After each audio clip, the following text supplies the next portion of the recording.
শ্রীরামকৃষ্ণ উপদেশাবলী। কলিতে নারদীয় ভক্তি, সর্বদা তার নাম গুণকীর্তন করা। যাদের সময় নাই তারা যেন সন্ধ্যা সকালে হাততালি দিয়ে এক মনে হরিবোল হরিবোল বলে তার ভজনা করে।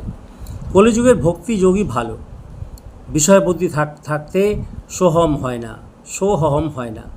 তিনি যতক্ষণ আমি রেখে দেন ততক্ষণ ভক্তিপথই সোজা। সব পথ দিয়ে তাকে পাওয়া যায়, সব ধর্মই সত্য। তারই ইচ্ছায় নানা ধর্ম নানা মত হয়েছে, তবে তিনি যার যা পেটে সয় সেইটিই দিয়েছেন। মা সকলকে মাছের ঝোল পোলোয়া দেন না, সকলের পেটে সয় না, তাই কাউকে মাছের ঝোল দেন। যার যা প্রকৃতি, যার যা ভাব, সে সেই ভাবটি নিয়েই থাকে। নমস্কার।